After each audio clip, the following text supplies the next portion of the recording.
locked into those assumptions about who we are and how the world works, what's important, what's real, then we're going to endlessly recreate a different version of what we already have.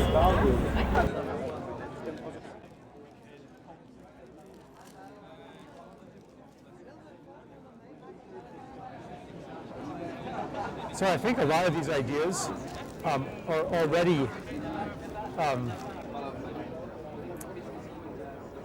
in the consciousness of people who are in policy-making positions. The shift of narrative, the shift of consciousness is happening everywhere, including to people in politics. But in their official role, they may not be able to act on these things. We can see what's happening with Syriza in Greece. They have a very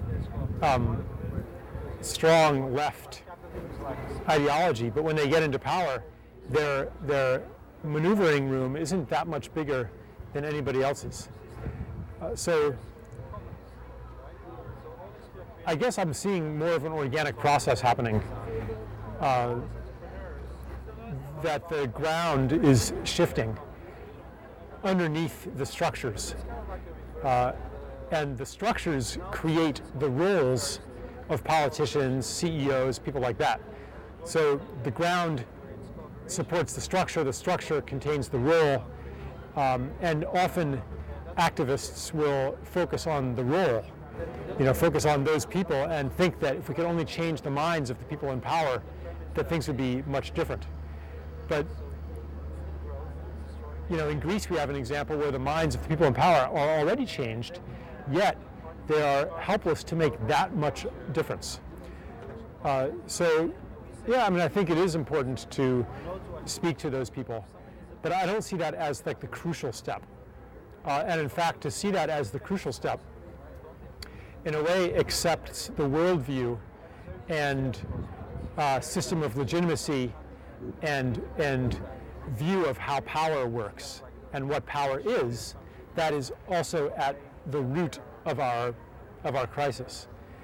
So I'm not saying that we shouldn't engage on that level, but maybe not to make it a priority. Maybe big change happens from underneath, and then once that substructure changes, then the people in power become less and less identified with the system and more willing to let it go. And then something happens, there's a crisis, and they have that moment of choice. Do we hold on tighter or do we walk away? And we see in some of these people power movements, the turning point comes when the elites decide they're just going to walk away. They're not going to command the police to shoot, or the police might say we're not going to shoot. And so there's that. So maybe what we need to think about is how do we create conditions where that letting go happens more easily?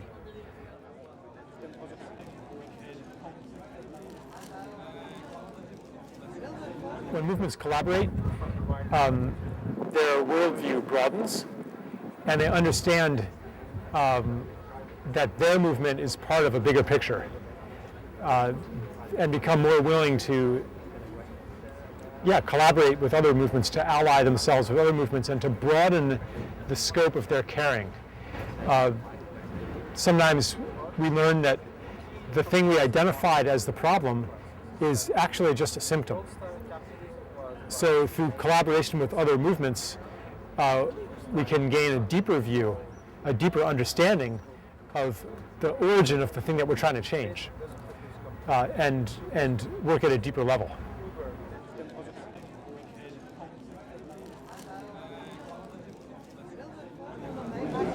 That question, what has to change?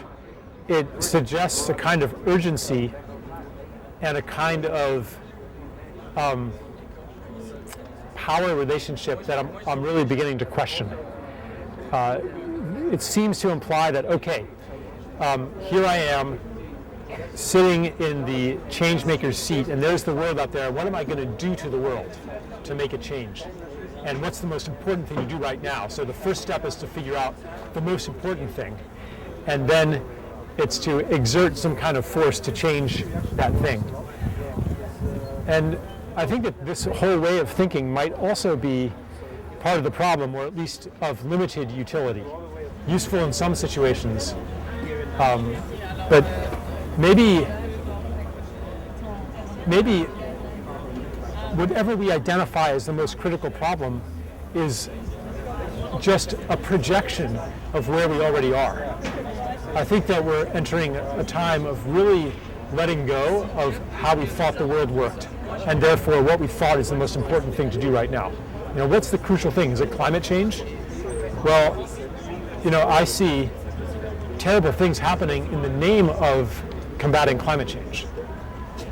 For example, forests getting cut down to make biofuels that are supposedly carbon neutral, but that are actually contributing to terrible ecological devastation that makes the whole biosphere less resilient. Maybe the CO2 levels, probably not even that, but the numbers seem okay, and so that whole way of thinking of finding some measurable quantity and enacting policies to reduce that number or increase that number, that I think is very limited in what it can achieve. So I think what really, the change that really needs to happen is a really fundamental change in how we see the world. Most importantly, to see the world as, you could say, a living being, an intelligent being, a conscious being, and everything in it as alive and intelligent and here for a reason and having an experience of being. Not only people. We take that, we accept that for people now. Even, women or black people or whatever, we used to think that they had a lower status of being, that they were less human. Now we generally accept that all human beings are equally agents and subjects. And we're just maybe beginning to see that for animals, for plants, but how far are we willing to take it? Is the soil a living being with desires and a purpose?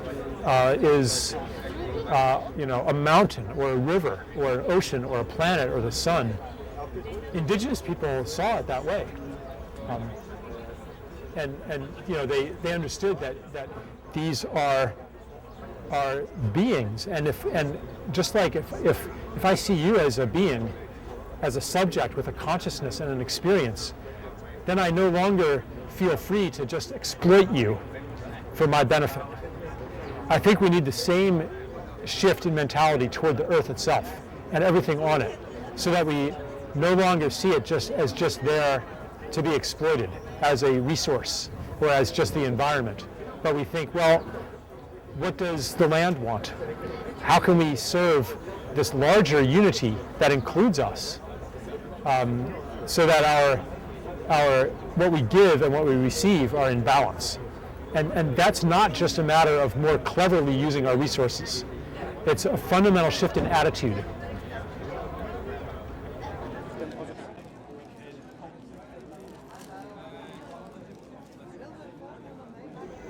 Everything, every single aspect. Reform the political system so that it's more participatory, not just voting. The educational system and the medical system. Everything. I can't really sum that up. I can't say what is the most important thing to start with.